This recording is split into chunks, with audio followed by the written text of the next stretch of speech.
Vamos con una nueva jornada de trabajo. Espero que se encuentren todos muy bien, que hayan tenido un buen día, que hayan logrado descansar. Y en esta segunda sesión vamos a hacer un pequeño recordatorio de lo que estuvimos discutiendo ayer. Básicamente, lo que eh, versó el trabajo de un poco más de 3 horas fue en torno a comprender, en primer orden, la, la definición que se puede tener en la actualidad respecto a la ciencia de datos, cuáles son los objetivos de la ciencia de datos como tal, el rol que debe jugar el científico de datos y eso nos dio pie entonces para poder situarnos respecto a qué era lo que esperábamos respecto a la ciencia de datos como tal. Y por sobre todo, el curso se inicia o el taller se inicia preguntando cuáles son las ideas que giran en torno al concepto de la ciencia de datos por parte de los asistentes al taller. Esto nos llevó entonces a concordar casi en su gran mayoría las palabras que destacaban es lo que está en el inconsciente colectivo y esto de información. Y por ahí también se resaltó otros conceptos con menor frecuencia, pero que sin duda están íntimamente relacionados con la ciencia de datos, como por ejemplo la inteligencia artificial, la información, la optimización de procesos, etcétera. Hola, hola, ¿qué tal? Buenas tardes, Jorge, Marcelo, Javier, creo que no lo había saludado. Bueno, y em, finalizando con la parte teórica, una pequeña reflexión en torno a que lo importante del trabajo en la ciencia de datos es evidente, ¿no? Que son los datos que vamos a procesar, la calidad de estos datos. Pero por sobre todo la persona encargada de crear estos modelos para analizar los datos debe tener un conocimiento amplio en el contexto en donde se insertan estos datos. Eso es primordial para hacer una buena interpretación y apalancado con esta última idea fuerza, no solo el conocimiento del contexto hay que tener en consideración, sino que también los posibles sesgos que puedan tener los modelos que estamos creando. Eso resulta ser algo que no debemos olvidar y es que las características de los datos con que estos modelos fueron entrenados. Y los datos podrían, en algunos de los casos, tener sesgos de diferente tipo y eso es la mayor precaución que debemos tener. Por cierto, entonces, hacer predicciones más que descripciones es bastante riesgoso si es que no consideramos los datos de contexto desde donde se extrae la información, como también si dejamos de lado lo referente a los posibles sesgos que tengan los datos con que fueron entrenados los modelos. El, el curso entonces no solo contaba de una parte teórica, la sesión de ayer también se enfocó a una parte más bien práctica y para tal efecto entonces nosotros vamos a utilizar durante estas 6 sesiones el ambiente, vamos a llamarlo gratuito, ¿no? Que nos ofrece la cuenta de Gmail, de correo, que la mayoría de ustedes creo que tiene, y ese entorno de programación se llama Google Colab. Ah, Google Colab permite entonces ejecutar código escrito en Python.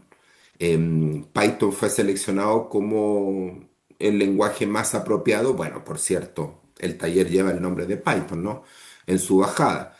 Pero hay que considerar que Python no es el único lenguaje que permite hacer un buen trabajo en el análisis de datos, sino que es uno de tantos otros que existen. Em, muy poderoso, lenguaje R, y en aplicaciones más científicas, sobre todo en el ámbito de la astronomía, se está viendo mucho la incorporación de el lenguaje Julia.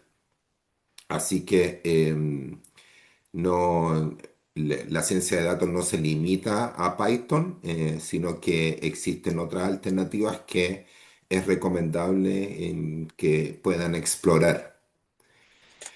Y un dato anexo es que en Google Colab no está restringido a código de programación propiamente tal, que analiza datos en este contexto, sino que también es posible que en Google Colab podamos escribir algunas celdas de texto como para ir guiándonos, para crear títulos, para poder crear algo así como un índice dentro de todo este ambiente. Ese lenguaje que se utiliza para escribir básicamente texto, visualizar texto, se llama Markdown. Markdown.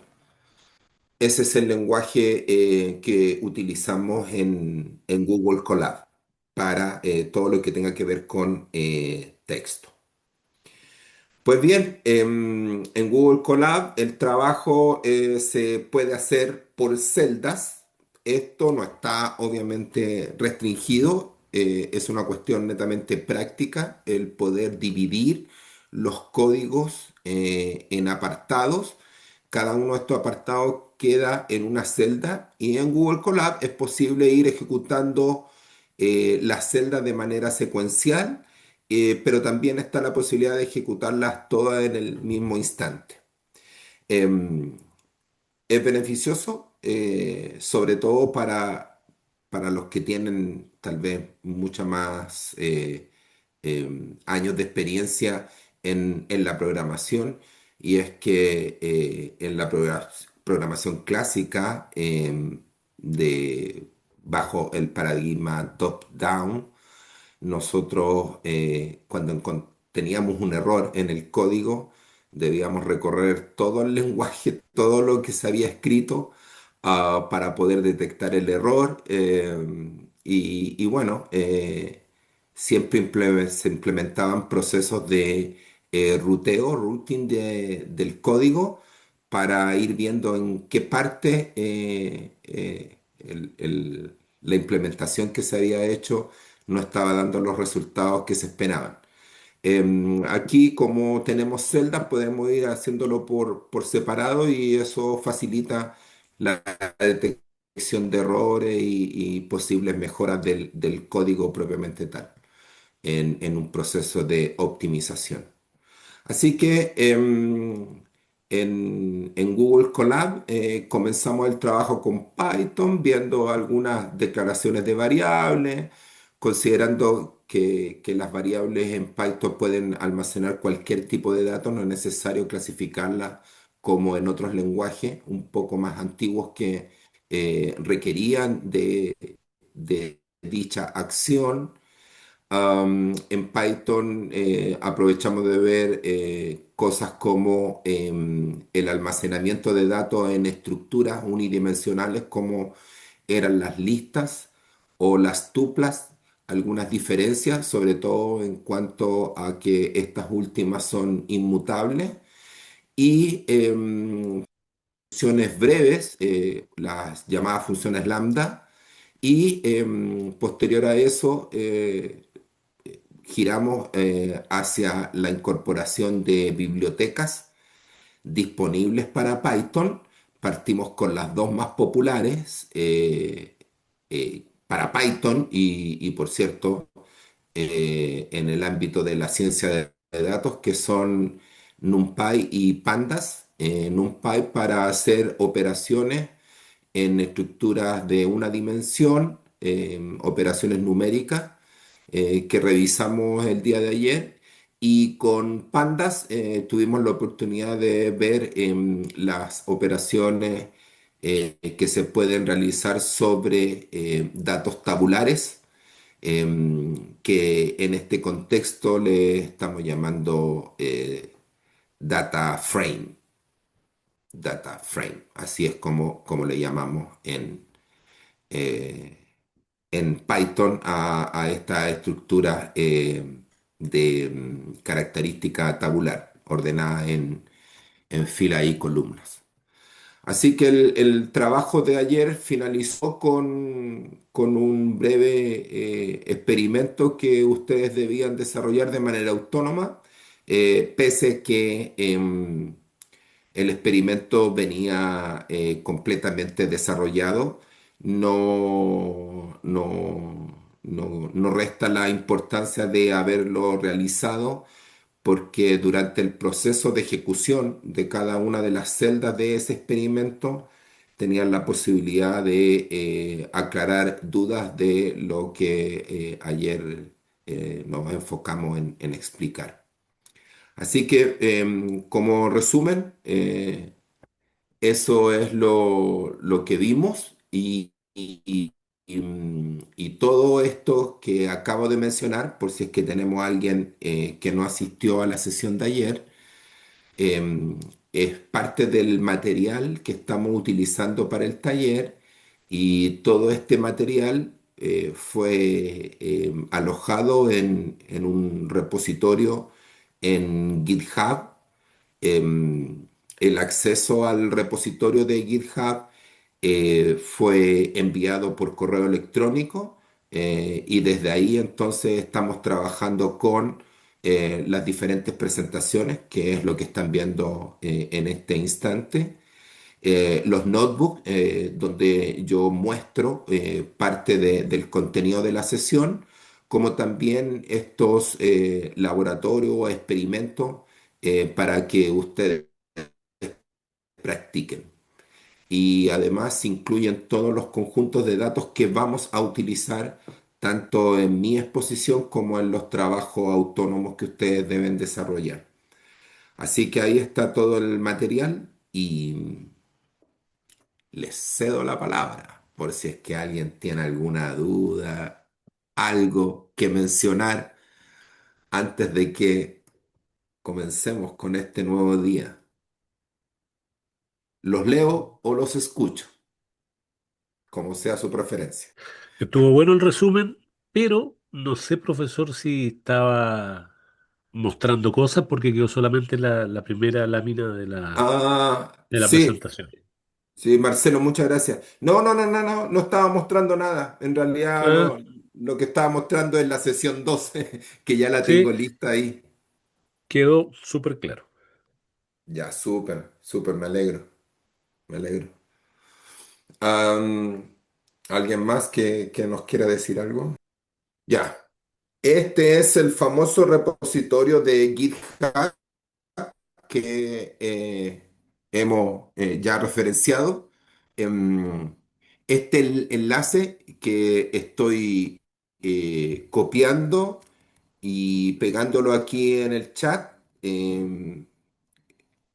es algo que, si no me equivoco, Guillermo, sí, Guillermo fue quien lo envió por correo antes del inicio del taller. Y bueno, en este repositorio está toda la información, todo el material, todos los notebooks, todas las presentaciones, el descriptor del curso, está todo acá exactamente en esta ubicación. No hay que hacer mucho. Una explicación más en detalle la pueden encontrar acá abajo, después de esa presentación de los diferentes carpetas o directorios que contiene el repositorio. Y para apresurar entonces esta explicación y no darnos tantas vueltas, me voy a ir acá donde dice presentaciones. Si ustedes dan clic, van a ver exactamente los PDFs que yo utilizo para cada una de estas sesiones. Hoy estoy utilizando el sesión 2 que tiene como bajada EDA y que ya vamos a explicar de qué se trata. Ahora, respecto al trabajo práctico, que dice relación con Google Colab. Bueno, ese trabajo práctico existen dos, ¿no? El autónomo que ustedes hacen en cada una de las sesiones, que esto está en la carpeta en el directorio 04, ejercicios prácticos, y el que yo utilizo para compartir lo práctico que se ve en la parte teórica de cada una de las sesiones está en la carpeta número 3 que dice Notebook. Así que lo que yo voy a mostrar a continuación, después de dar la revisión al PDF que estaba proyectando hace unos segundos atrás, está acá, el notebook, y nuevamente la misma nomenclatura. Hoy estamos en la sesión 2, así que este es el notebook que vamos a utilizar. Si yo le doy clic acá, me va a mostrar el contenido del notebook, exactamente el contenido, pero no puedo hacer mucho si es que yo lo quiero ejecutar para ver el resultado en vivo. Para hacer eso, para poder ejecutarlo, ustedes tienen que abrir este notebook en Colab y para eso hay un link aquí arriba que dice abrir en Colab. Otra alternativa es que descarguen este notebook, al igual que los PDFs de las presentaciones lo descarguen. Bueno, si ustedes lo descargan, desde acá hay una opción para descargar o adelante hay una opción para descargar todo el repositorio de una vez con un solo clic. Bueno, si ustedes hacen clic acá donde dice Open in Colab, los va a llevar a una herramienta de Google que se llama Google Colab. Esa herramienta de Google Colab, y yo no le doy clic porque me va a abrir exactamente lo mismo allá al otro lado. ¿Ya? Si yo le doy clic acá, me va a llevar a Google Colab, que es esto que estoy mostrando ahora, que supongo que se ve, ¿no? Si me cambio de pestaña lo pueden ver, ¿cierto? Si me confirman. Ah, entonces, el Google Colab es una herramienta de Google que en realidad ustedes basta con que den clic y los va a llevar directo acá en ese digamos, icono que les mencionaba aquí arribita donde dice UDLA, dice abrir en Colab. Y si es que no lo llega a abrir por alguna razón, porque nunca han utilizado Colab, les va a pedir ingresar con sus credenciales del correo Gmail. Y así lo va a abrir. En todo caso, la URL, el link directo a Google Colab es el que estoy ahí enviando en el chat. Y así entonces ustedes llegan a Google Colab de forma directa con ese link o, ya saben, dándole clic al otro lado, al notebook que yo comparto en GitHub, le dan clic y van a llegar también a Google Colab, pero con el archivo ya, entre comillas, importado, ¿no? No lo tienen que subir a Colab porque ya está. Él lo hace de manera automática. No sé si con esto logré aclarar ahí la duda o más bien el comentario que me hacía Magdalena. Si me confirman. ¿Sí? ¿Quedó claro? Ya, perfecto, gracias. ¿Hay alguien más? Como les dije, vi unos nombres nuevos, así que hay alguien más, sobre todo de estas personas nuevas que se incorporaron ahí, los colegas nuevos. Si tienen alguna dificultad, me avisan. La idea es que nadie se quede atrás, ¿no? Esa es la idea, para que aprovechemos la instancia. Ok. Ah, ¿algo más que tenga ahí pendiente de aclarar? Ustedes me dicen si tengo algo más que necesitan que aclare.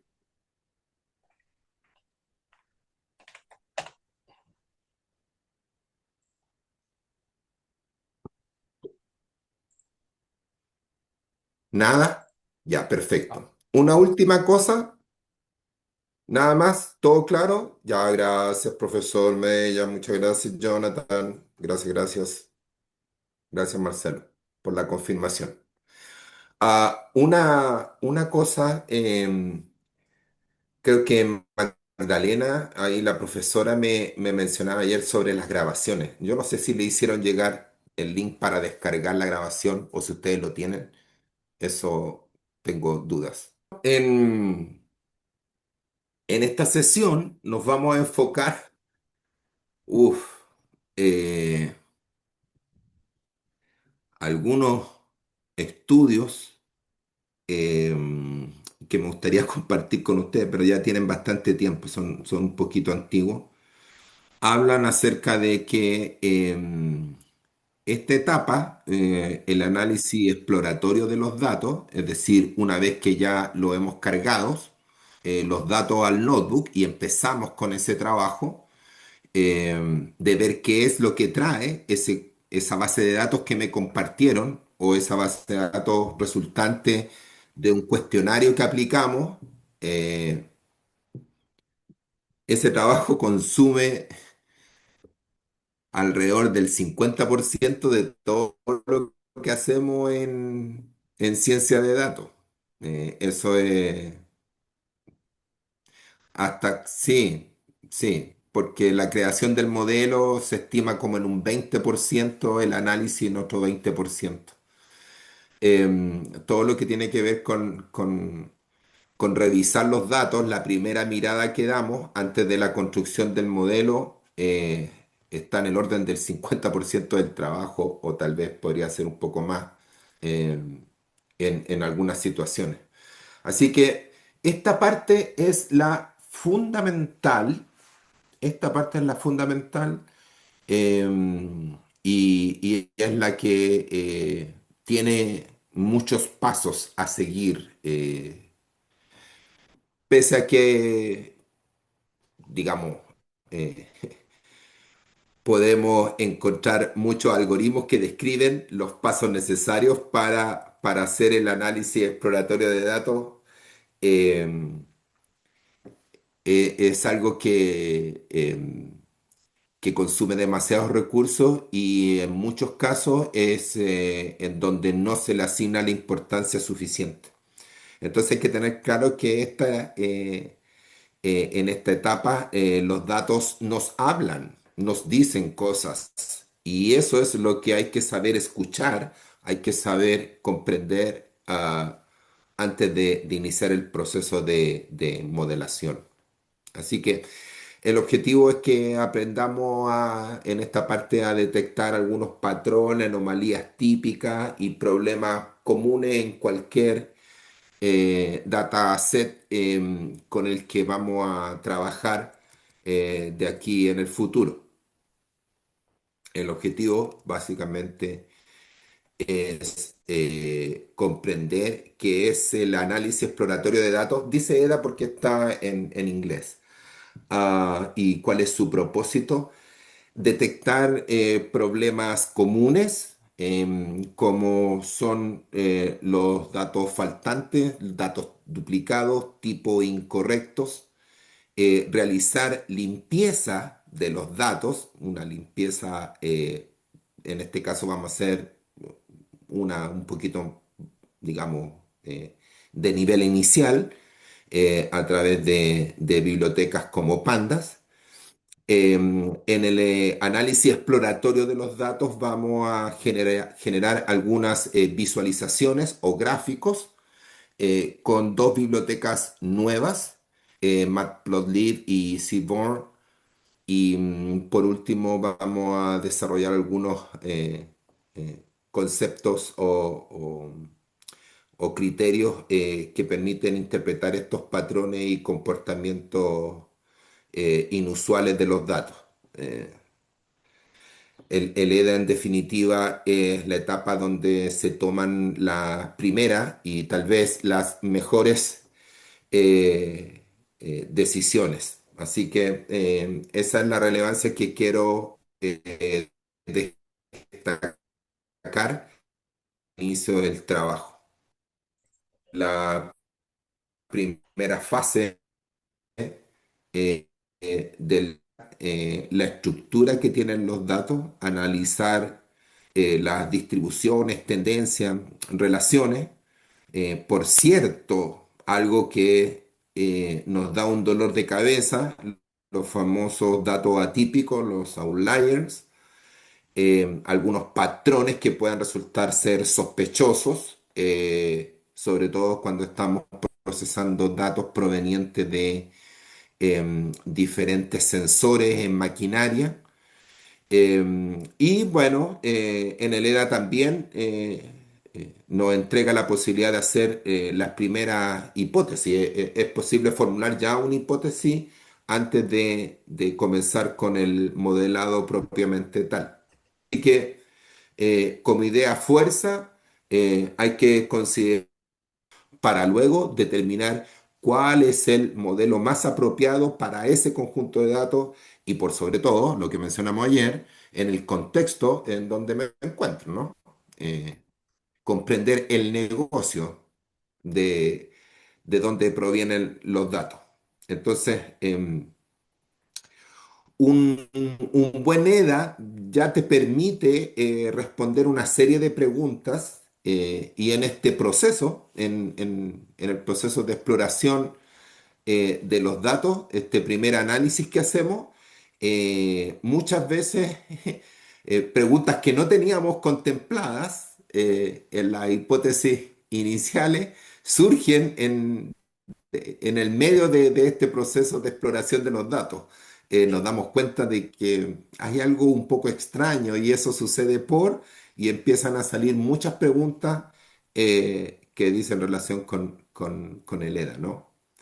Así que la idea es que trabajemos con un conjunto de datos que tenga algunas complicaciones en la sesión de hoy, ¿ya? Y cuando digo complicaciones, bueno, aquí estamos. Limpieza de datos. Esta parte es la que eh, se puede transformar en un dolor de cabeza. Fíjense ustedes, eh, Guillermo ayer les mencionaba que los 2 últimos años yo he sido el encargado de analizar las respuestas de ese cuestionario en donde se les pregunta por sus intereses de capacitación, no me acuerdo cómo se llama, ah, de desarrollo, qué sé yo. Pero creo que todos entienden a qué me refiero, ¿no? Porque gran parte de ustedes creo que respondieron ese cuestionario.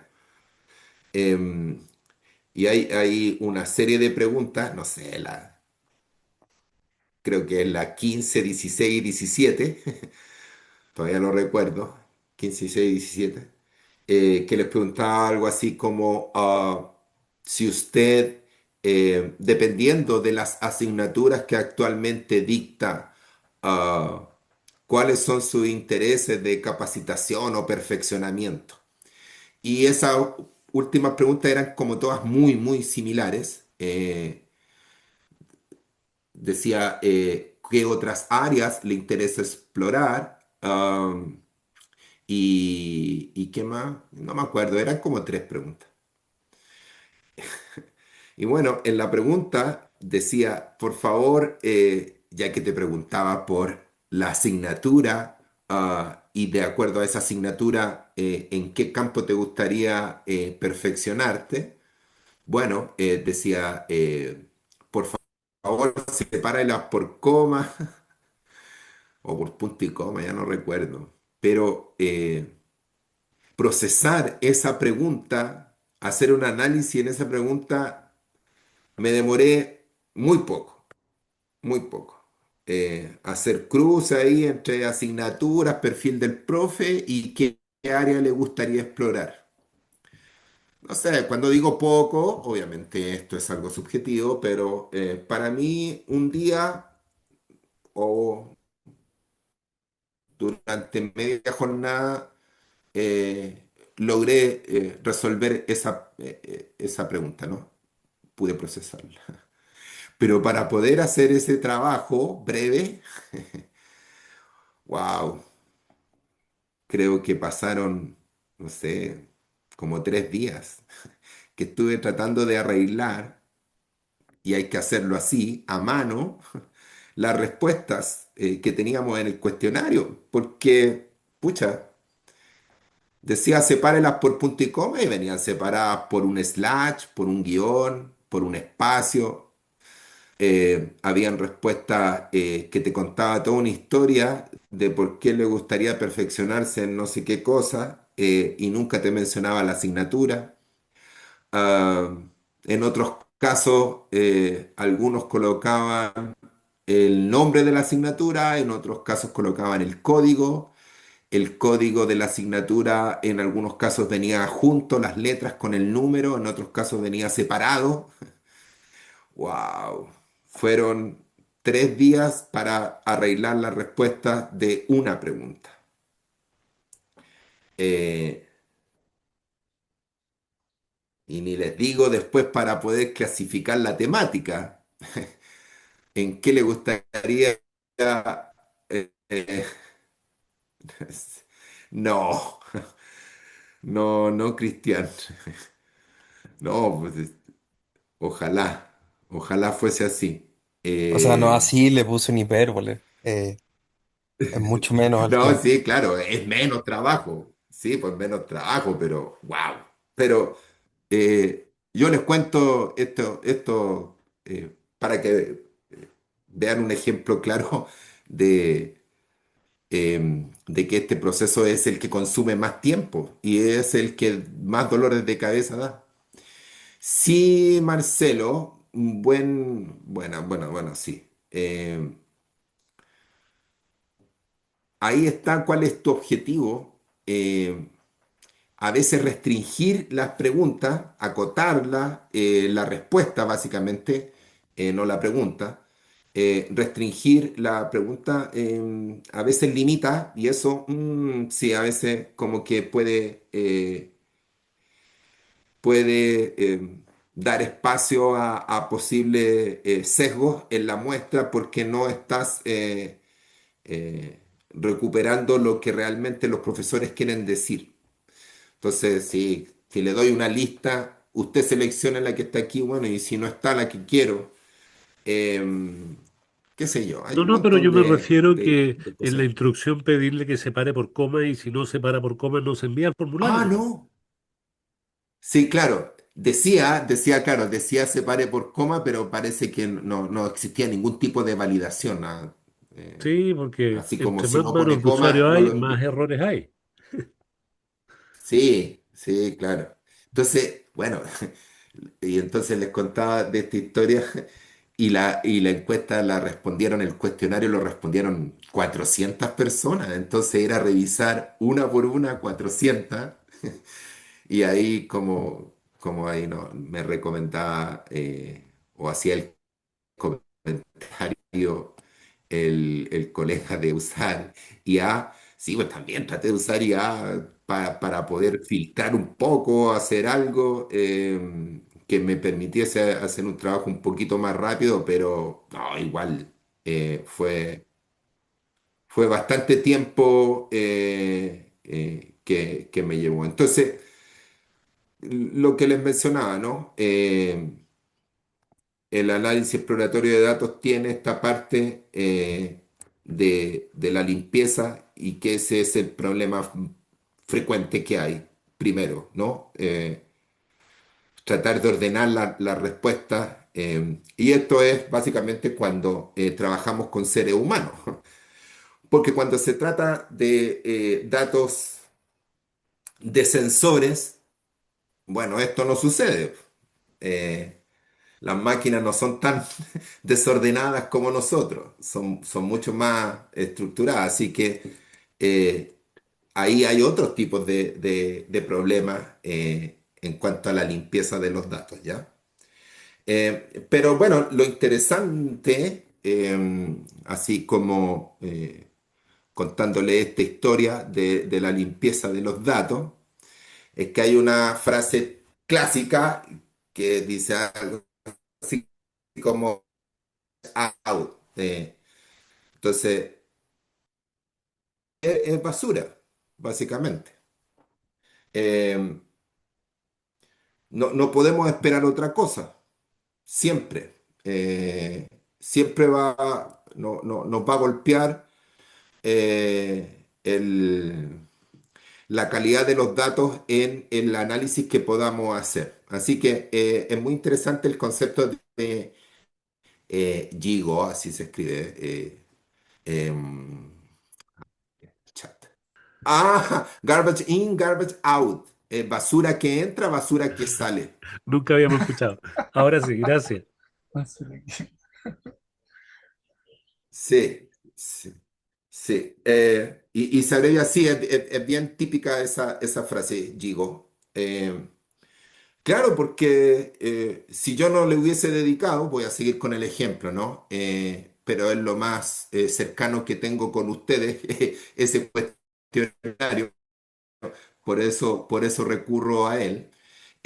Si yo no hubiese dedicado esos 3 días a limpiar los datos de esa respuesta, bueno, el análisis que hubiese estructurado en torno a esa basura de datos o datos contaminados, se hubiese replicado en el análisis y en la reflexión que yo hacía y que estaría formando parte del informe que le envié al instituto o a la facultad, ya no me acuerdo quién era el que lo encargó, y ese informe era parte de el proceso de acreditación internacional de la universidad o de la facultad, ya no lo sé.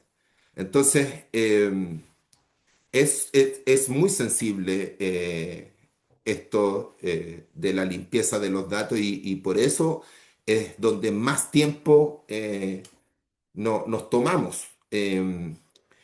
Y, y vuelvo a repetir que como se trata de seres humanos, la IA, ahí como decía el colega, podría ser una alternativa para facilitar el trabajo, hacerlo en menos tiempo, pero de todas formas hay que estar muy pendiente de aquello. Eso sí que no se puede perder en cuanto a la limpieza propiamente tal, en este punto en el que estoy diciendo. Porque hay otras cosas que hay que limpiar. Otras cosas que hay que limpiar. Ah, bueno, los valores nulos. Uf. ¿Podríamos evitar que un conjunto de datos tenga valores nulos? Fíjense que sí, a primera impresión uno dice, bueno, si un formulario puedo restringir que no pase a la pregunta siguiente si es que no escribí un texto, ¿sí? Bueno, les puedo contar que en ese cuestionario que tuve que analizar, les pedía, creo que el correo electrónico personal y el institucional. Ustedes ahí lo saben mejor. Bueno, habían correos que era un punto y nada más, solo un punto. Yo no sé si no querían dar el correo, pero el formulario obligaba a escribir algo y por eso escribieron un punto, o es que escribieron el correo completito con punto algo y se les borró y enviaron solo el punto. Y eso para mí es un valor nulo. Claro, en este caso ese dato no me dice nada. No puedo hacer ningún análisis con los correos electrónicos. Pero se los menciono para que vean que los valores nulos, pese a que los detectamos rápidamente, esta es ¿Y qué hacemos con los valores nulos? ¿Los dejamos como nulos? Gran desafío. Ah, imaginemos la edad. Alguien que no quiere decir su edad y no la escriben en el cuestionario. No sé, creo que eso no les preguntaban. Eh, ¿Qué pasa con la edad de una persona? Que puede ser un dato sensible en algún análisis que estemos haciendo. ¿O cuántos años lleva estudiando una carrera? Si es que estamos analizando la probabilidad de deserción de un estudiante. Lo vamos a poner en ese contexto para salirlos del cuestionario ese de intereses de perfeccionamiento que hacía referencia hace unos minutos atrás. Bueno, ¿qué hacemos con los balones nulos? ¿Los dejamos nulos como tal? No. Entonces aquí empieza el gran cuestionamiento. ¿Por qué lo cambiamos? Entonces, ¿hay alguna herramienta? No, no, no. No es que hay algunas. Hay una herramienta propiamente tal en Python que permite reemplazar valores nulos.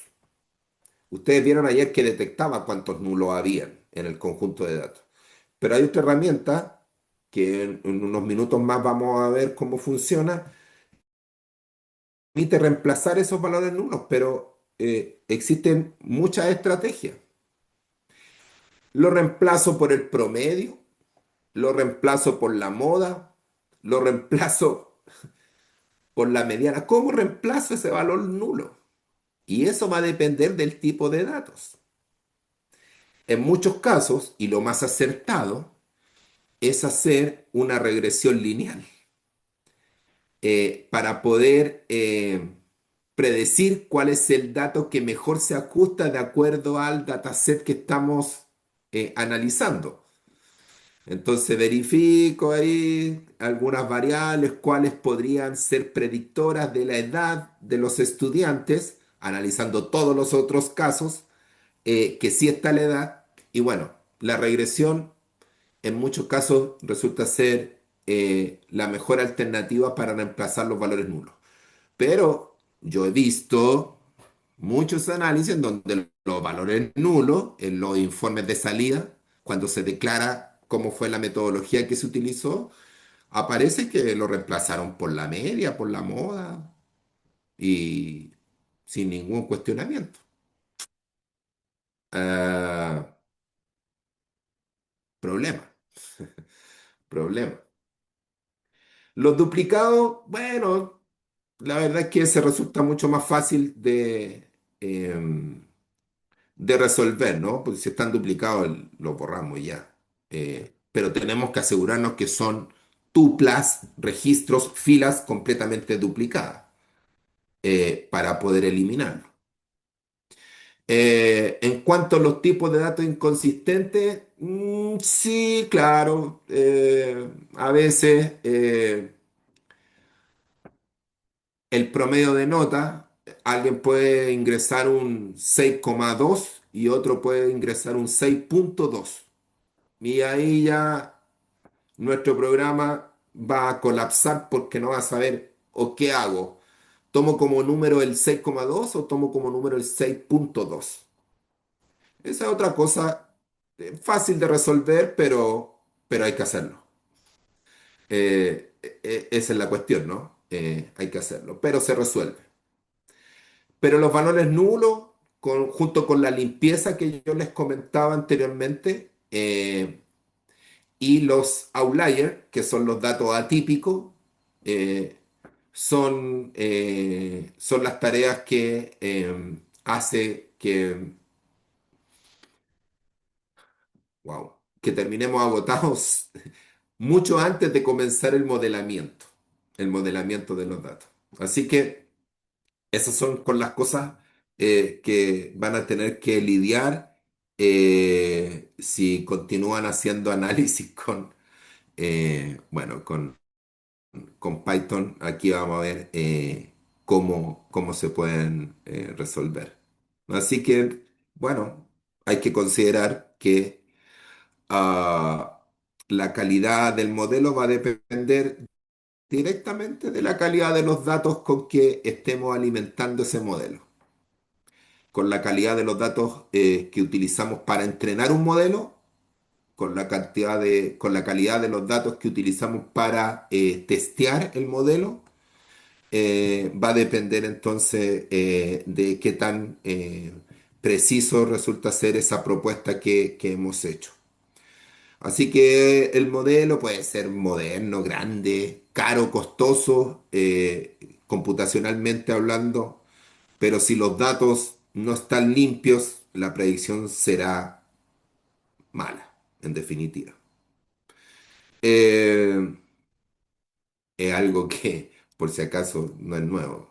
Es una cuestión que hace muchísimos años se viene discutiendo. Ah, por último, en esta parte, bueno, yo no sé si han trabajado con los datos abiertos del Ministerio de Educación ya no me acuerdo, como en unos 3 artículos eh, vamos analizando los efectos de la gratuidad y otras cosas.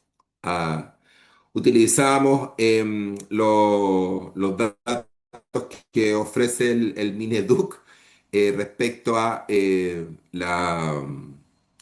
la postulación, el FUAS, que están disponibles en la web, por si acaso. Ahí, cuando quieran trabajar con eso, métanse ahí a datos Mineduc. Em, Estábamos trabajando con las postulaciones y con las asignaciones. Vienen con root enmascarado, por si acaso. Pero el root enmascarado se mantiene, así que es posible hacer los cruces, pese a que son bases de datos distintas. Y bueno, vienen datos faltantes, uno no lo cree, y son repositorios oficiales y uno dice, ¿por qué no viene este dato? No sé, a qué quintil pertenece, por ejemplo, y vienen en blanco. Entonces, wow, ahí hay un dolor de cabeza grande, bien grande. Ya, y algunas herramientas de las que van a utilizar ahora en la práctica son las que están ahí, ¿ya? Esas son algunas de las herramientas. Eh, para hacer todo este trabajo previo al modelamiento, que es el análisis exploratorio, eh,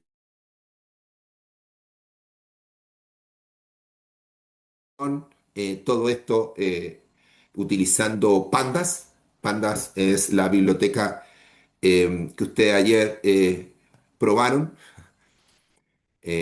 Recuerdo ahí que alguien me hizo un comentario respecto a Describe, por ejemplo, o Min o Median, que ayer tenían que utilizar en la primera práctica. Y claro, Pandas ofrece todo eso y bueno, es bastante rápido el trabajo ahí ya cuando tenemos los datos limpios, ¿no? Eh, y bueno, aparte de estas medidas que es básicamente, ya les dije, dispersión, tendencia central, no es más que eso en el análisis exploratorio de los datos, viene, digamos, un poquito previo a ya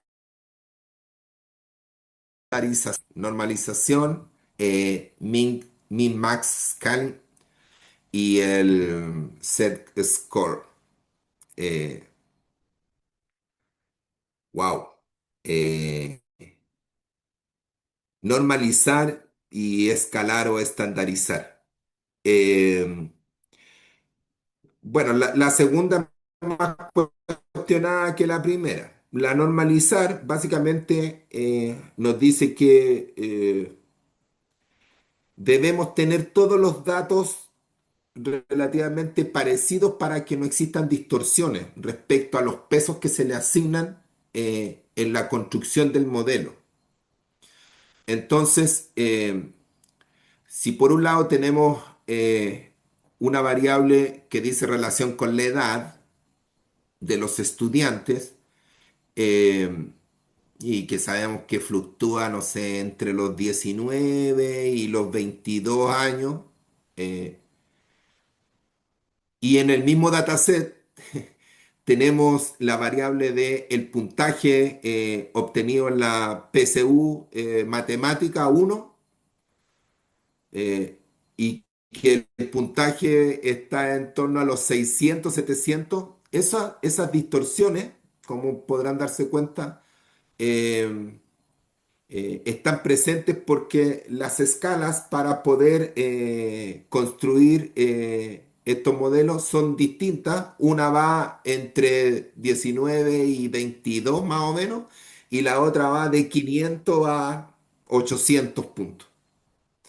Entonces, lo que se propone es, antes de hacer la construcción de los modelos, poder normalizar eh, esto- estas columnas con los datos numéricos. Y bueno, normalmente se utiliza una escala que va de 0 a 1, básicamente. Hay toda una fórmula detrás, no los voy a agobiar con fórmula, pero es bastante sencilla. Y no lo agobio porque en Python hay una función que lo hace sin preguntarte mucho. Entonces, llevamos todo a escala de 0 a 1, todo lo que sean los números. Y así me evito tener datos o columnas de datos que distorsionen el peso real que deben tener dentro de esta, por ejemplo, regresión que estamos implementando, el modelo basado en una regresión lineal. Entonces, todos deberían estar en escala de 0 a 1, todos los datos. Eso es la normalización. Pero por otro lado está la estandarización o escalar los datos, y yo les digo que aquí hay una discusión. ¿Hay algún estadístico en la sala? Eh, bueno, ¿de qué se trata la estandarización? Básicamente, aplicar una fórmula, igual que lo que hicimos en la normalización, aplicar una fórmula. También no vamos a entrar en detalle cuál es la fórmula, pero es bastante sencilla.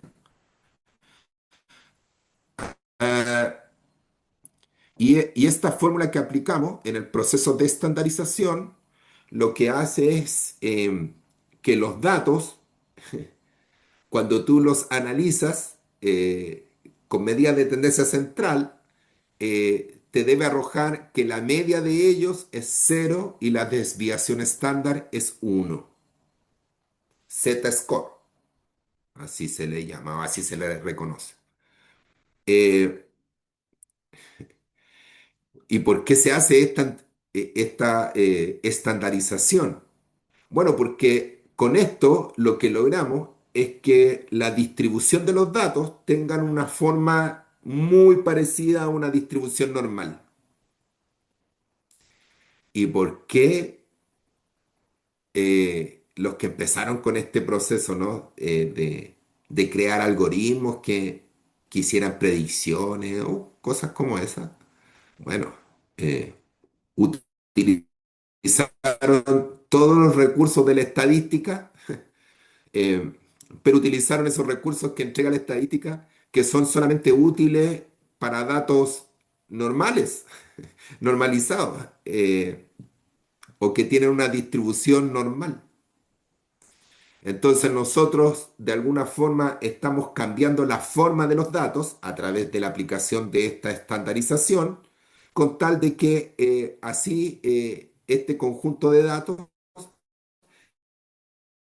sea ideal para algoritmos que asumen una distribución normal de los datos. ¿Cuestionado? Sí, pues cuestionado. Eh, Porque existen otras alternativas para datos no normalizados, datos que no tienen una distribución normal. Eh, bueno, eso lo pueden ver con mucha más potencia en otros ambientes de trabajo que son los de R, por ejemplo. RStudio o Jamovi te permite trabajar eh, con paramétrico y no paramétrico datos. Aquí en Python no lo hacen. Así que bueno, esa parte es un poco ahí cuestionada. Eh, Sigamos. Después que hemos hecho toda esta limpieza y que hemos acomodado los datos con la normalización y nos preocupamos de que tengan una distribución normal a través de la estandarización, ¿qué es lo que hacemos? Bueno, hacemos algunas visualizaciones. ¿Para qué? Para ver de una forma mucho más amigable cómo se comportan los datos, cómo se distribuyen los datos. Esas visualizaciones en Python se pueden hacer con Matplotlib y con Seaborn. ¿Ya? Con esas dos bibliotecas. En este slide hay un enlace y me gustaría que lo revisaran eh, para que así lo ocupen en sus clases también. Em, Tiene ya harto años, pero que te muestra eh, el tipo de gráficos apropiados para lo que queremos mostrar. Siempre hay cuando vemos gráficos que representan en uno de sus ejes el tiempo y se utilizan barras en vez de líneas. Bueno, acá te hace toda una explicación de manera gráfica cuáles son las visualizaciones correctas para mostrar distribución, para mostrar comparación, para mostrar correlaciones, etcétera, ¿no? Es una buena gráfica, es una muy buena gráfica. Así que ahí está el enlace para que la puedan utilizar, ¿no? Ya, ¿qué tal? ¿Cómo estuvimos? Vámonos al notebook. Al notebook, recuerden, eh, el notebook que yo muestro está en la carpeta 03 en el directorio notebook, ahí en GitHub. Y la actividad que ustedes tienen que desarrollar está en la otra, en el otro directorio, en las sesiones prácticas, en el 4 creo que es. Ya, así que nos vamos a cambiar. Vamos a ir al notebook. Igual que ayer vamos a tener un break por si acaso, ¿ya? Eh, Así que no se preocupen. Bueno, ¿qué es lo que hace este notebook? Implementa todo este proceso, este algoritmo dedicado a la limpieza de los datos, ¿no? Entonces, aquí aparece el primer tópico. Recuerden que hay un menú aquí en el costado izquierdo. Yo lo tengo oculto porque me ocupa mucho la pantalla. Entonces, bueno, el EDA propiamente tal lo vamos a ejecutar antes de limpiar los datos, es decir, cuando recién me llegan, y posterior a los datos que ya pasaron por este sedazo, ¿no? Por este filtro. Así que el EDA hay un pre y post de lo EDA. Este es un ejemplo. Lo voy a correr, así que me voy a conectar.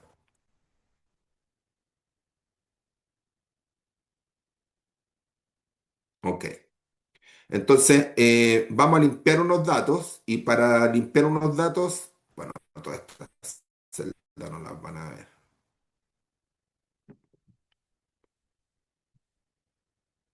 Ya, ahí está conectado. Entonces, partimos para cargar los datos y para cargar los datos vamos a subir ese archivo que aparece ahí, que es dato estudiante 200 EDA. Ya saben, esto está en la carpeta GitHub donde dice bases de datos y ahí está datos estudiantes 200 EDA. Ok, entonces ejecutamos este primer código. Ya, ahí están los datos. Esta es la forma que tienen eh, eh, esos datos. Son 200 que viene ahí con varios datos nulos, qué sé yo, para poder trabajar. Le di un doble clic para que los vean acá. ¿Ven? Ahí nota final, está en blanco, no tiene nota. ¿Qué más? Bueno, no me acuerdo qué más tiene. Ok, limpieza de los datos. Entonces, ¿qué es lo primero que hacemos? Eliminar los duplicados completos, que era lo que yo les comentaba hace un rato atrás. Y ahí básicamente él me dice, bueno, ¿cuántos datos faltantes hay? Acuérdense, eso, is na, que es el famoso NaN, que ustedes pueden ver en Excel y que acá se cargan de esa forma, NaN. ¿Cuántos de ese tipo hay en el dataset? Bueno, ahí me dice, en carrera hay 3, 17, 7 en asistencia, qué sé yo. Aquí viene ya la normalización. eh, Estamos haciendo de una columna nada más. No, no nos estamos preocupando de que todo esté normalizado propiamente tal. Es solamente para el ejemplo. ¿Ya? Eh, bueno, entonces, esto que acabamos de hacer de manera muy rápida es parte de la limpieza de los datos que habitualmente ejecutamos. Eliminar los duplicados, hacer una transformación, por ejemplo. Pero faltan otras alternativas que ya vamos a ver un poco más adelante a cuáles me refiero, ¿no? Como por ejemplo la estandarización que les mencionaba hace un rato atrás, em, reemplazar los datos faltantes por la media, la moda, la mediana, qué sé yo, cualquiera de esas alternativas. Em, y bueno, cuando ya tengo los datos relativamente limpios, ¿qué es lo que hago? Hacer una, digamos, representación gráfica, generar una visualización para finalmente poder hacer el EDA, el famoso análisis exploratorio de datos.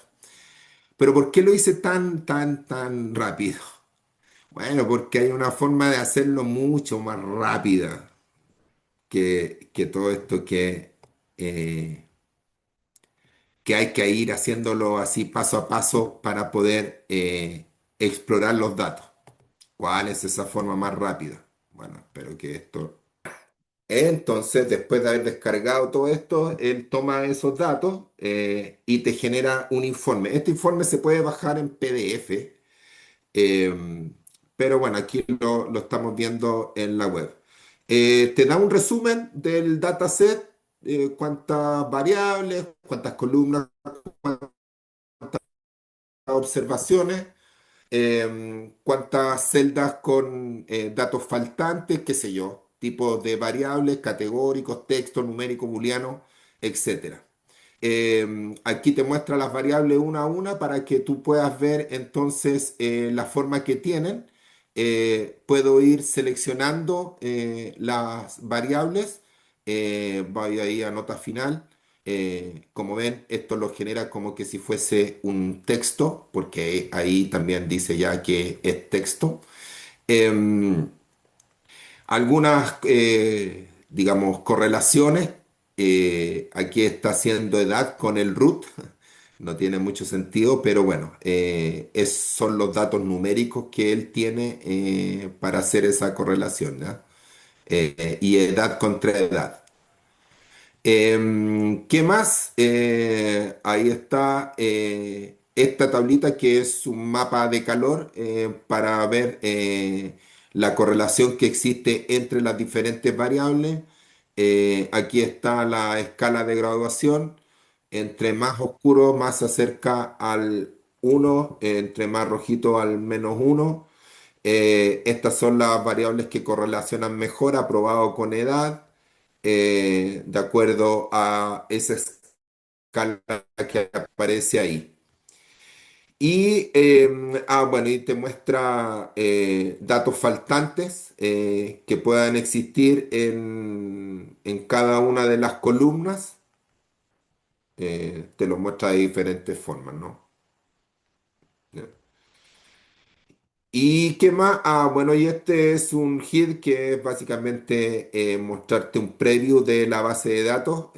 Aquí te está mostrando los 10 primeros, ¿no?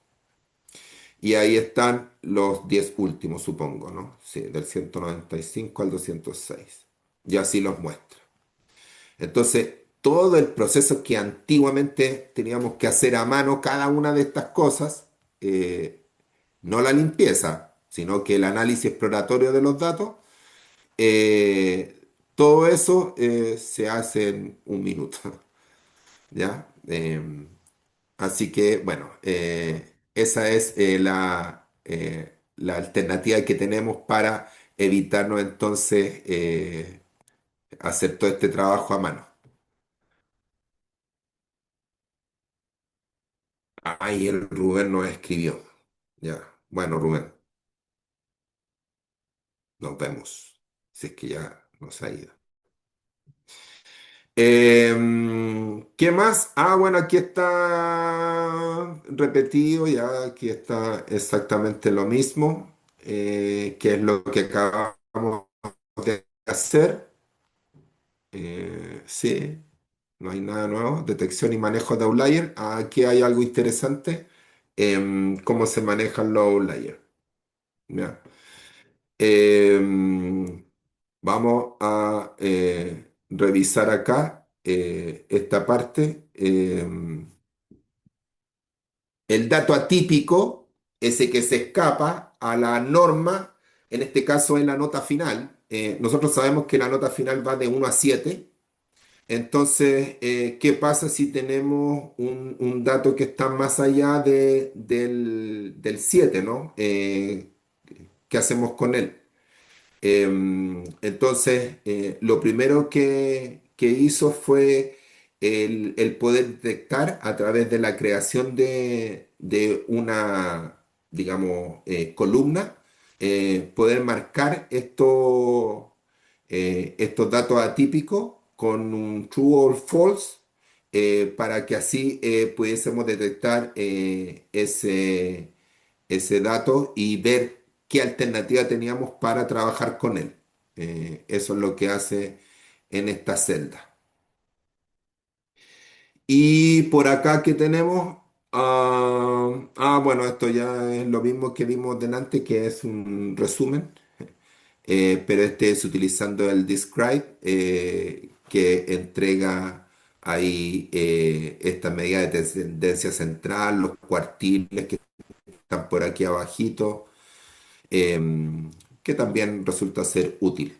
Este es un poco más avanzado porque te dice que del nombre no puede calcular el promedio ni nada de eso, al igual que en carrera, pero sí lo hace con la edad, perdón, con el root.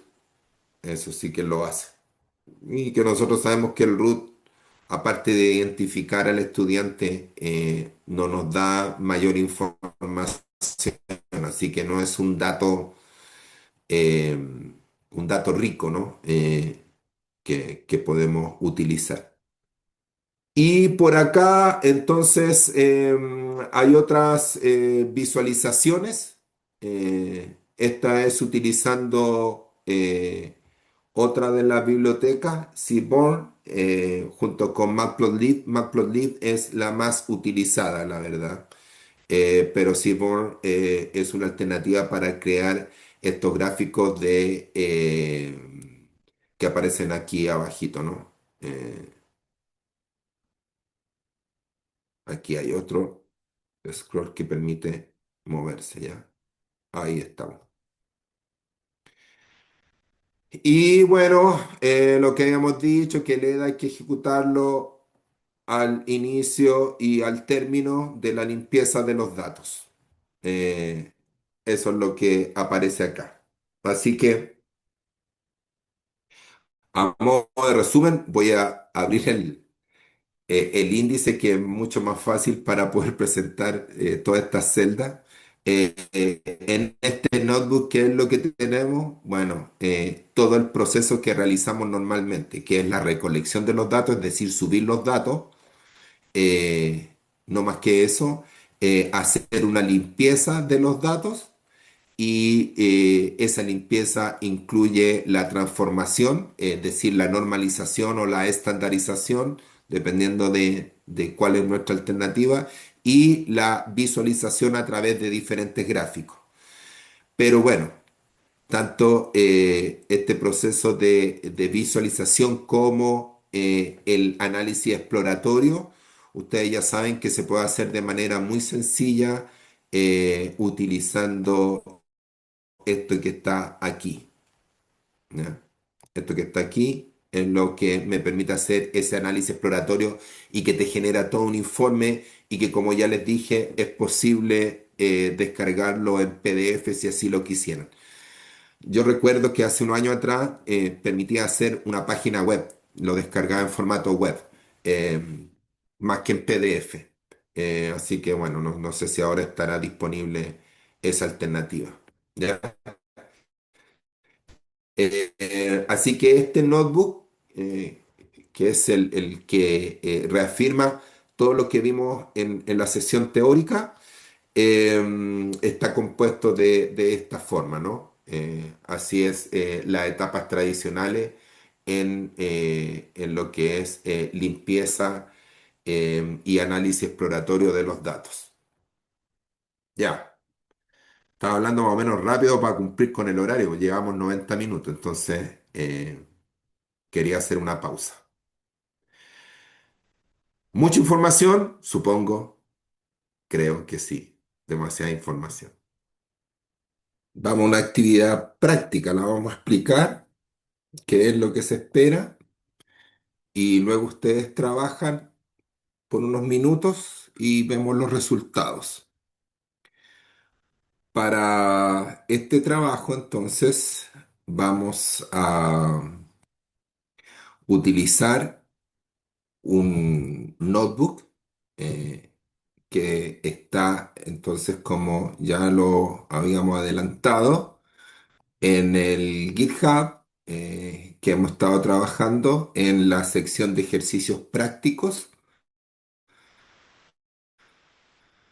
Desde acá pueden llegar entonces al notebook de la sesión 2, que es este que está aquí, ¿ya? Vamos a trabajar entonces con el dataset estudiantes 200 EDA, que es el mismo que utilicé yo para hacer esa demostración breve de cuál es el trabajo típico de limpieza y de exploración de los datos. Vamos a cargar este dataset para luego poder responder estas tres preguntas a través de los códigos de programación en Python que se adjuntan acá.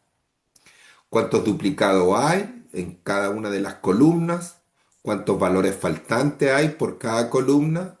Y si hay columnas con tipos de datos inconsistentes. Eso es lo que vamos a hacer en la primera etapa, que son las preguntas típicas que nos debemos formular cuando recién hemos recibido un conjunto de datos.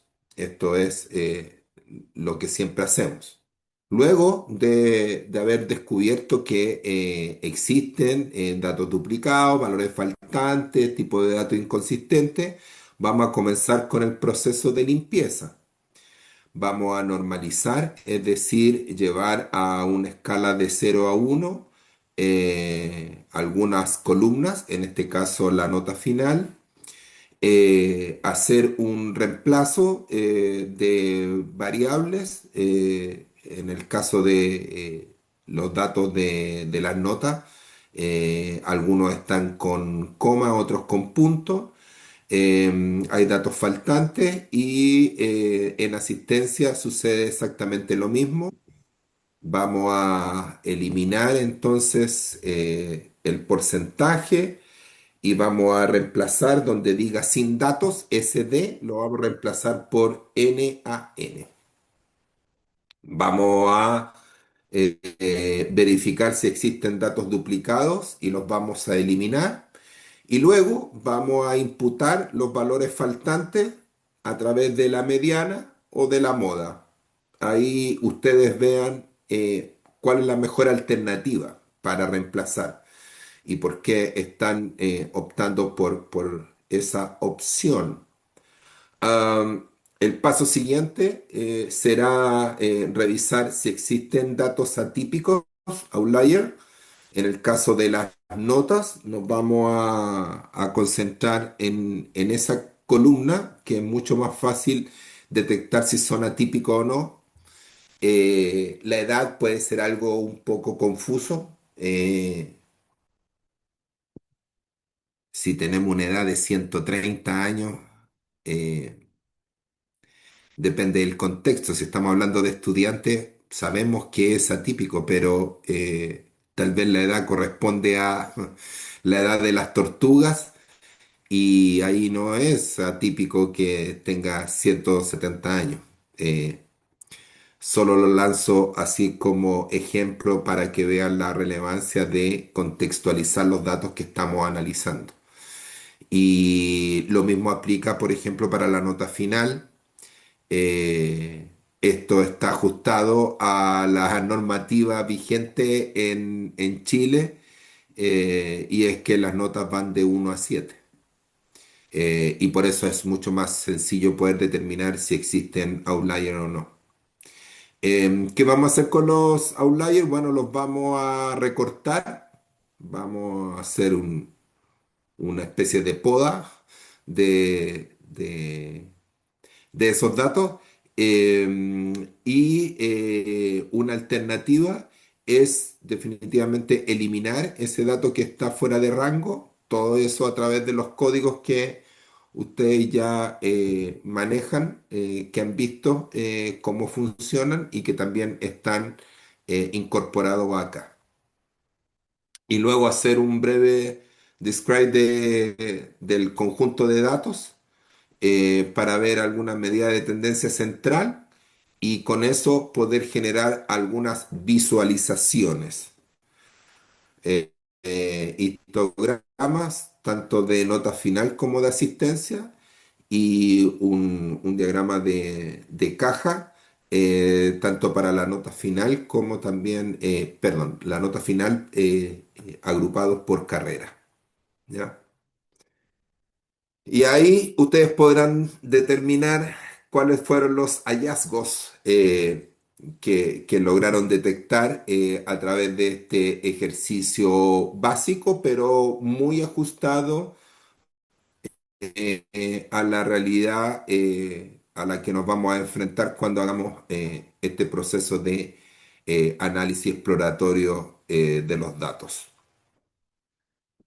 ¿Hay alguna duda con respecto a esto?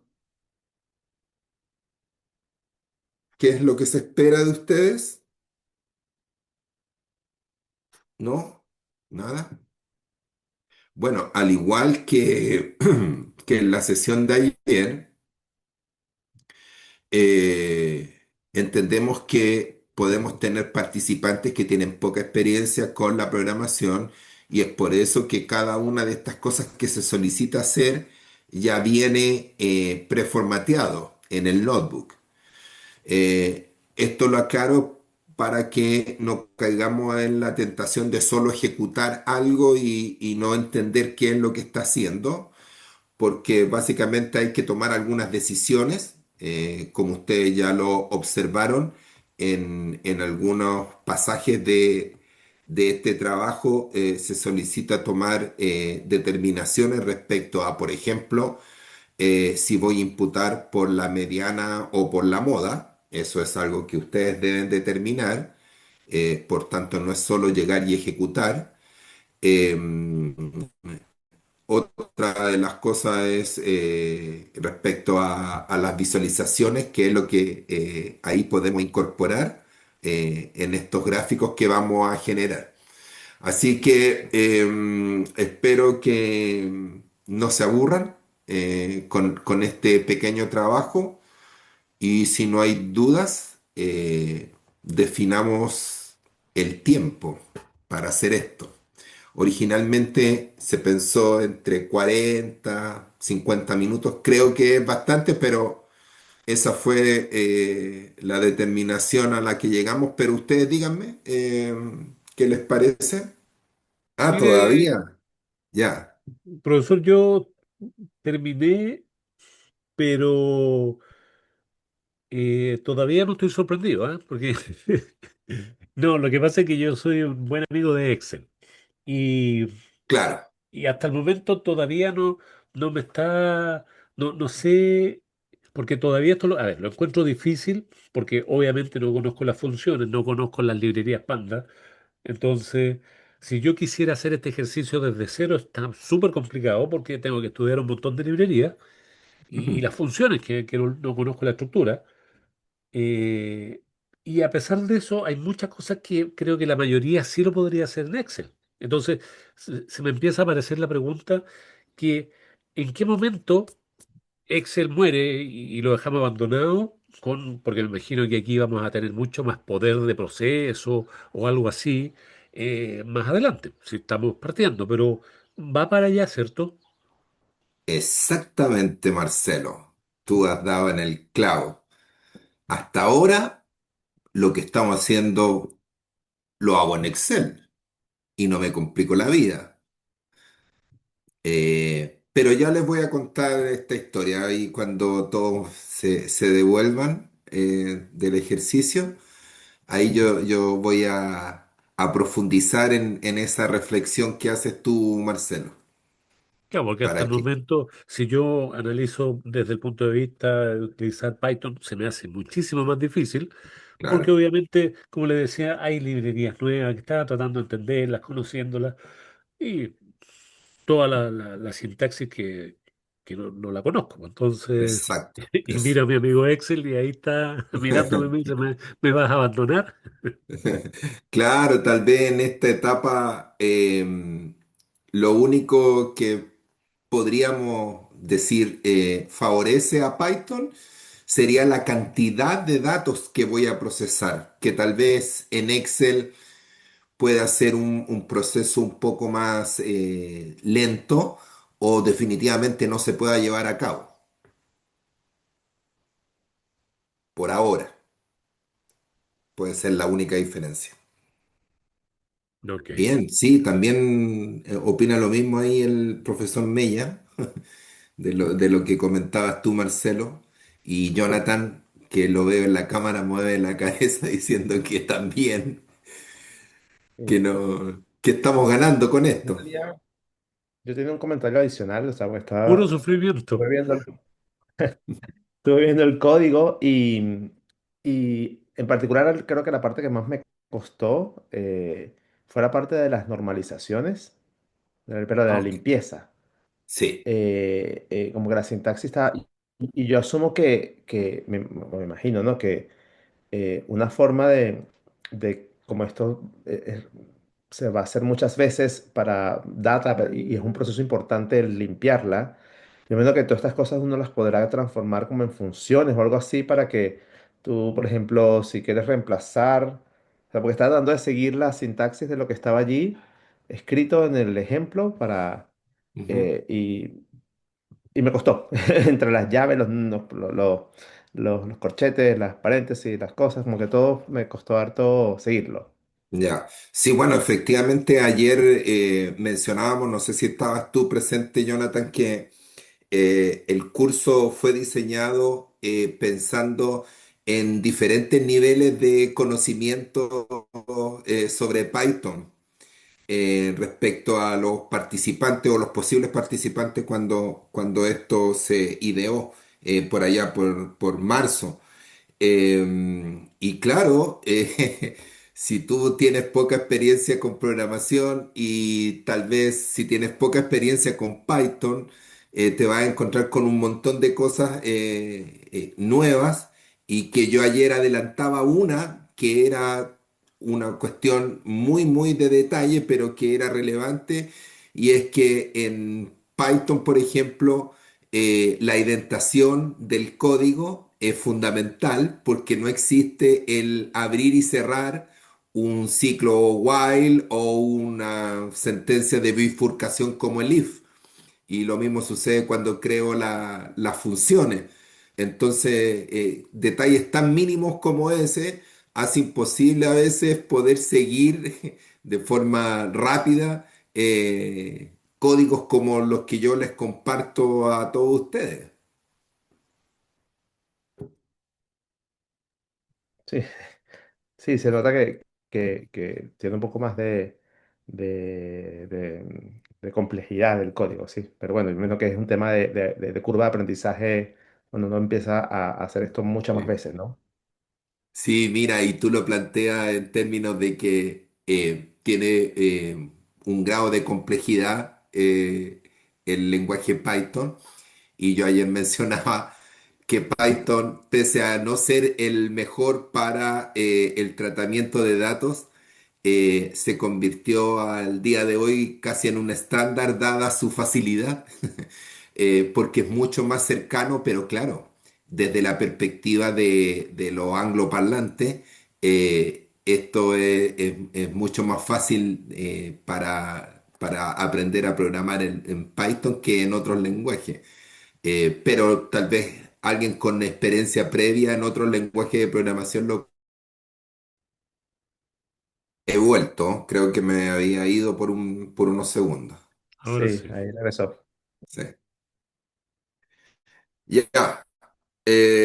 Sí, ahí está Magdalena. Bueno, ¿están todos en condiciones como para dejar de trabajar? ¿Ya terminaron con el ejercicio para revisar algo más antes de cerrar la sesión de hoy? Sí, sí, Profesor, perfecto. una Marcel. consulta. ¿Tiene por ahí una guía fácil, así como de lectura, para ver algunas librerías básicas? Por ejemplo, ahora apareció esa de Matplotlib, que también no la Ujú. había visto jamás, para poder tener alguna, no la definición completa, sino para conocer cuáles son las librerías básicas, con descripciones para ir entendiendo lo que hay. Porque si Sí. bien el código es entendible, a uno si no está familiarizado ni siquiera se le ocurre que existen millones Ah, de exacto, posibilidades. exacto. Mira, tengo dos alternativas que lo podemos concretar en esta misma sesión. La primera es que, si mal no recuerdo, en las presentaciones yo les dejé el link a la documentación oficial de las librerías que estamos utilizando. No sé si te diste cuenta de aquello. Por lo menos sé que ayer lo mencioné con NumPy y con Pandas. Están los dos enlaces para que ustedes puedan ahí cliquear y llegar a la documentación. Sí, pero yo me refería como las famosas guías rápidas que uno tiene a mano, así Es, para sí. recordar, así. Ahí, Esas, ahí va la segunda alternativa. La segunda alternativa que recomiendo siempre a los estudiantes es la famosa cheat sheet. ¿Las conocen? esa es la palabra. Sí. Sí. ¿Todos conocen esas, las cheat sheets o no? No, no tienen ni idea de qué estoy hablando. Hoja de trampas. Exacto, exacto. Pero suena más bonito de atajos. Sí, sí. Ya, entonces como parece que no todos están familiarizados con el concepto, voy a aprovechar entonces de compartir. Ya, aquí hay una definición de cheat sheets. Sí, eh, es una, digamos, representación en una sola página de algo, en este caso estamos hablando de programación en Python, pero que puede ser de cualquier tópico y que de una manera gráfica te lo presenta de forma de considerarlo como tal vez lo de la vieja escuela en Chile me van a entender mucho mejor, como un torpedo, ¿sí? Eso es una cheat sheet, eh, una hoja de ese tipo. Entonces, basta con escribir cheat sheet aquí en Google, yo lo escribí ahí, y luego a continuación escriban lo que quieran. Bueno, en este caso nos vamos a concentrar en Pandas, que es una de las librerías eh, de las que estamos utilizando, Pandas. Y nos vamos a ir a la sección de imágenes.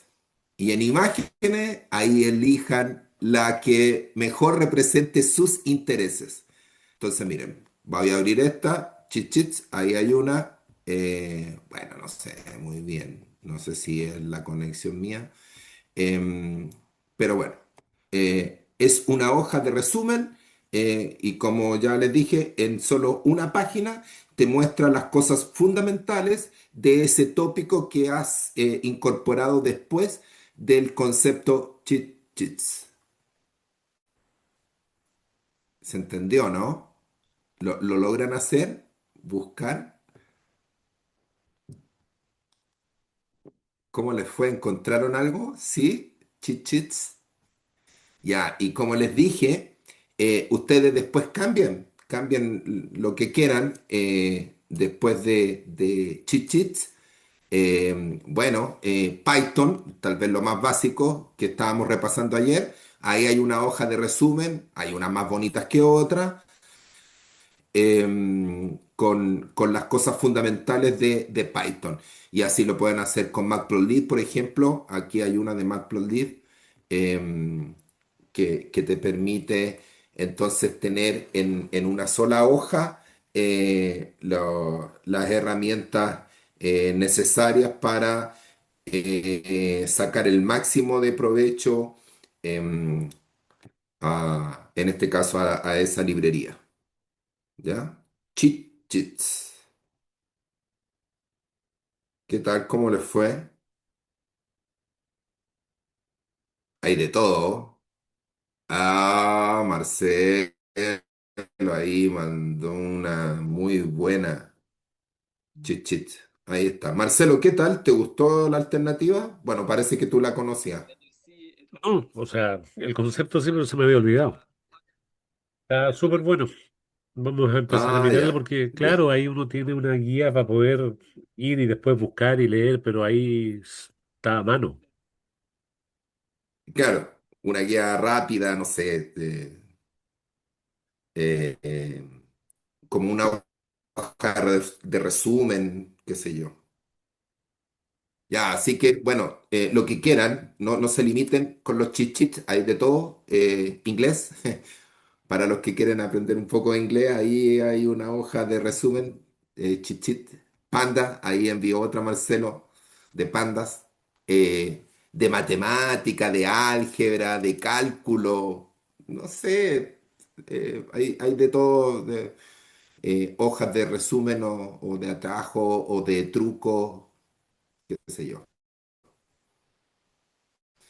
Eh, ahí puedes buscar una cheat sheet de derivadas, em, de estadística, qué sé yo.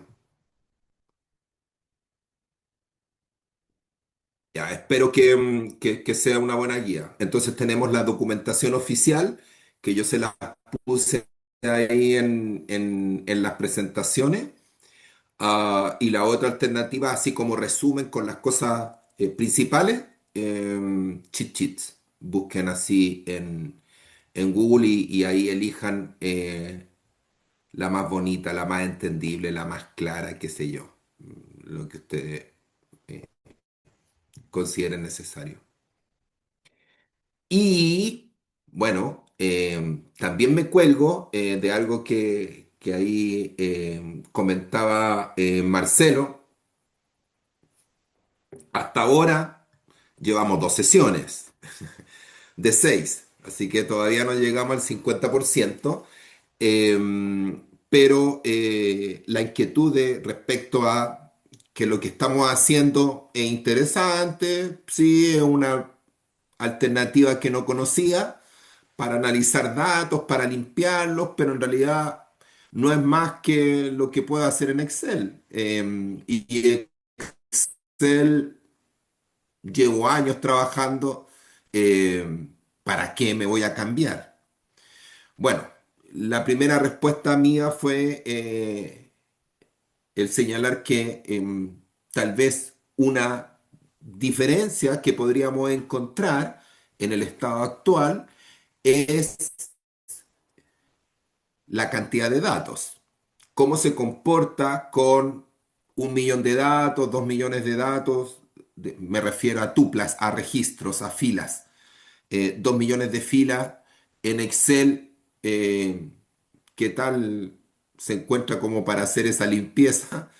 Detectar los nulos, hacer reemplazos, normalizar una columna o estandarizar eh, una columna, eh, calcular medidas de tendencia central. ¿Cómo andará ahí? Hay que ponerlo a prueba, ¿cierto? Bueno, le aseguro que con Python y trabajando en Google Colab, en la nube, va a ser más rápido que Excel. Eso está claro. Pero, además de lo que les mencionaba respecto a la cantidad de sesiones, estamos en la segunda sesión, estamos en la etapa de limpieza de datos y en realidad, si me remito a las respuestas que ustedes incorporaron en esa encuesta que se hizo a inicios del semestre, por ahí, no sé, parece que en agosto. eh, bueno, casi todos mencionaban inteligencia artificial, que fue el tema así como top. Entonces, articulando con las respuestas de qué era la ciencia de datos, yo creo que en el consciente colectivo, ese inconsciente relaciona, cuando hablamos de ciencia de datos, con inteligencia artificial y con predecir cosas. Creo que ahí es donde se concentra la mayor cantidad de respuestas eh, que podríamos obtener cuando estamos hablando de estos tópicos.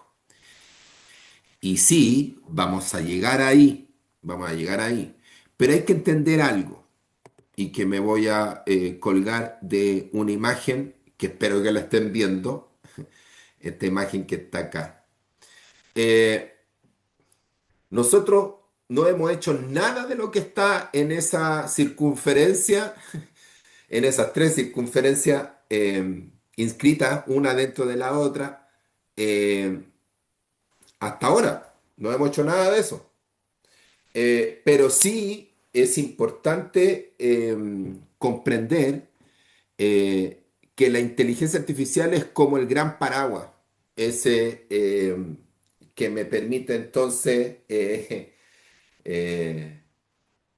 responder a una serie de preguntas, razonamientos varios, eh, y que está básicamente generando esas respuestas a las consultas que yo hago gracias a un conjunto de datos que ha servido como parte de su entrenamiento para poder generar esas respuestas.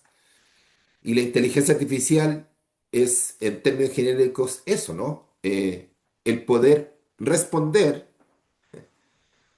a una consulta y gracias a un entrenamiento al que fue sometido. Pero esto tiene niveles y por eso se menciona que el Machine Learning forma parte de la inteligencia artificial, pero el Machine Learning, ¿cierto?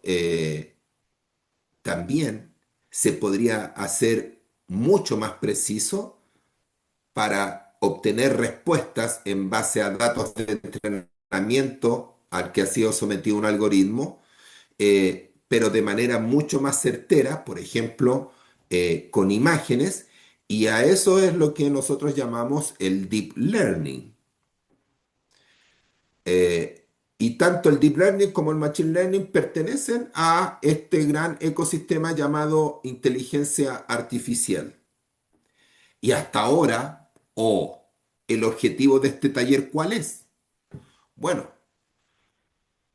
en términos generales, el objetivo del taller es ver esas tres pelotas que están ahí, po. Las tres circunferencias van a ser materia de discusión en estas 6 sesiones.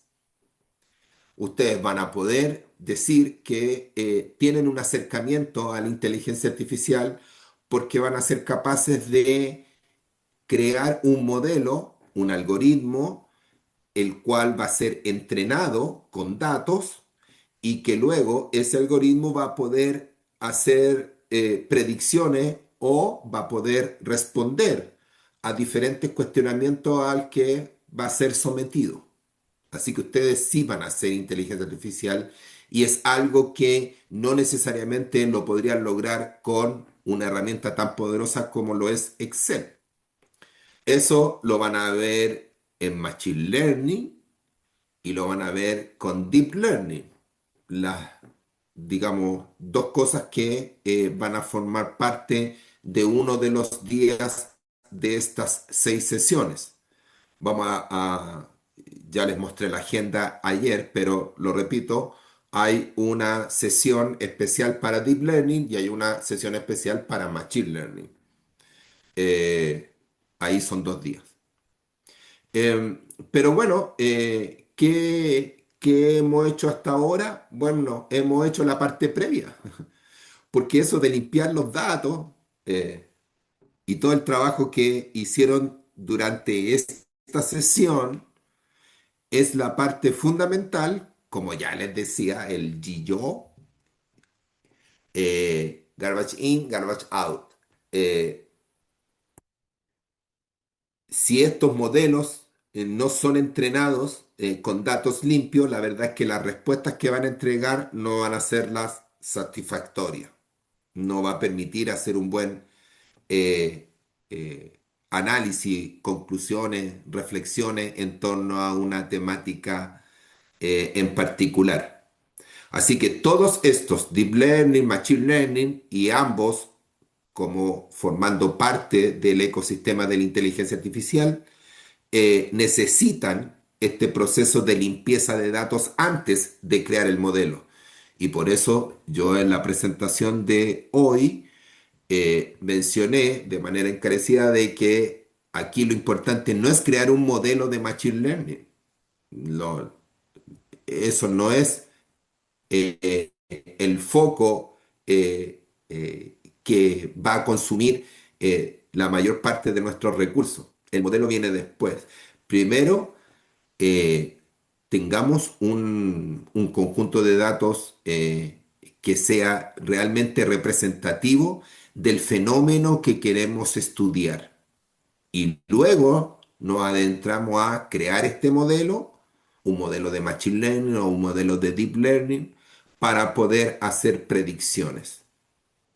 Entonces, en la siguiente imagen, le aclaro que este curso llamado Fundamentos de Ciencia de Datos con Python, lo que hace es entregar las herramientas básicas para poder trabajar en una de estas tres esferas. Lamentablemente, con la irrupción de el ChatGPT, la creencia popular dice que inteligencia artificial es eso, generar videos, crear videos, imágenes, crear imágenes o generar texto, como lo hace ChatGPT. Pero en realidad todo eso, como creencia popular, debemos señalar que en estricto rigor la generación de texto, de imágenes o de video está relacionado íntegramente con el Machine Learning o el Deep Learning. Eh, Aquí está la base fundamental que utiliza el ChatGPT para poder dar respuesta a sus cuestionamientos, a sus consultas que se hacen día a día. Y todo eso está siendo apoyado por lo que estamos reconociendo como un científico de datos o por lo que hace la ciencia de datos. Trabajar en estas tres dimensiones, del deep learning, machine learning y de la inteligencia artificial. Bien, eh, ¿alguna pregunta, reflexión, comentario de lo que acabamos de discutir? ¿Qué cosa sobra, perdón? No, tan grande todo esto. No, pero está bien, por lo menos Ah, sí. no me quedaron dudas. Y efectivamente, como te dijo, el Excel tiene limitaciones de cantidad. Y aquí no, no tanto. O sea, ya hay una gran diferencia con eso. Lo que pasa es que uno habitualmente en niveles universitarios, cosas acá, no trabajamos con esas cantidades de datos. Entonces, claro, como no tenemos realmente Big Data, no es tanta la influencia, la necesidad. Pero claro, ahí está notoriamente esa diferencia entre cómo lo estamos haciendo ahora y cómo se hace con Excel. Así que muchas gracias por la aclaración. Bueno, un punto importante a propósito de lo que comentas. Eh, no podemos pretender cazar una mosca con un bazooka. Eh, entonces, efectivamente, si lo que estamos haciendo, análisis de datos, análisis descriptivo de datos de un curso de 40 estudiantes, en realidad no sé si vale la pena estar trabajando con todo esto que estamos conociendo desde ayer. Pero cuando empezamos a aumentar ese dataset, vemos que es necesario tener otra herramienta y ahí es donde estamos enfocándonos. Entonces, las pretensiones de ustedes, si están en el ámbito de la investigación, en educación, eh, creo que no hay por qué pensar que vamos a trabajar con conjunto de datos pequeños. Como yo les contaba esa experiencia que tuve cuando hicimos esa investigación respecto a, era la gratuidad y deserción, analizamos no me acuerdo, qué sé yo, los 4 o 5 últimos años de asignación de gratuidad. eh, a partir del 2016, cuando se inicia la gratuidad, por ahí, 2016, sí. Y juntamos en 5 años 2 millones de registros, aproximadamente, tal vez un poquito más. Entonces, Cuando sí, estuvimos con el COVID también, pues ahí se generó ya. mucho dato. Claro, claro, demasiada data con el COVID y qué sé yo, no sé si alguna vez en la universidad se pretende explotar un poco más los datos que se generan en la plataforma en Blackboard. Podríamos hacer muchos, digamos, mucho análisis con una cantidad de datos enorme. No sé, poder ver la participación de los estudiantes en los foros, en las consultas, la cantidad de conexiones, el tiempo conectado, y ya si empezamos ahí a incorporar diferentes variables para saber si el estudiante aprueba o reprueba una asignatura, créanme que va a ser necesario recurrir a este tipo de herramientas. Así que, bueno, preparémonos porque ya dejamos los datos limpios hoy. dejamos los datos limpios para mañana adentrarnos en Machine Learning. Ya con los datos totalmente limpios, vamos a poder entonces crear nuestro primer modelo eh, predictivo que va a predecir algo. Así que dejamos un poquito atrás el análisis descriptivo y vamos a dar ese paso al Machine Learning para hacer predicciones. Así que eso es lo que tenemos preparado para mañana.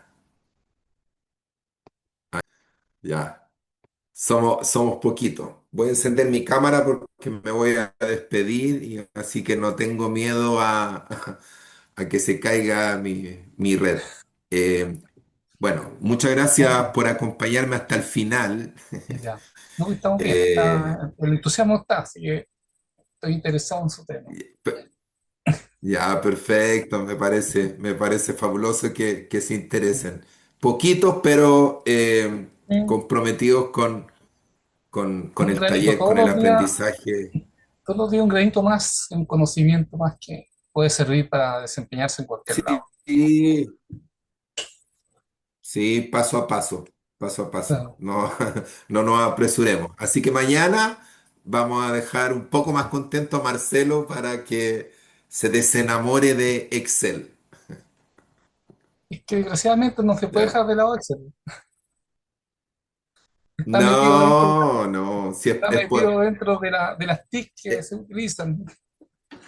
Bueno, no, sí. Excel es poderoso, es poderoso. Yo sé. Yo en realidad en una clase de investigación de operaciones que hice durante varios años, la hacía solo con Excel Sí. para los ejercicios de optimización de redes de transporte y todo eso, a puro Excel, nada más. Y súper bien. Así que no puedo decir nada al respecto de Excel. Pero bueno, estamos en Python. Así que vamos a cambiar por un rato esas preferencias. Sí, Excel come Ya, máquina, sí, come RAM, Ya. come, así que sí, se nos, se nos queda pegado. Eso pasa. sí, no. Ahí empieza a colapsar con la cantidad de datos. Bueno, los dejo. Un placer haber compartido con ustedes una nueva jornada y nos Listo. reencontramos mañana en el mismo Nos horario, vemos. mismo canal. Ok, Que esté muy muchas bien, gracias. muchas Ya que estén gracias, muy Cristian. bien. No, Chao. Buenas no, no estamos noches. bien. Chao. Chao, chao, Seguimos. chao. Chao.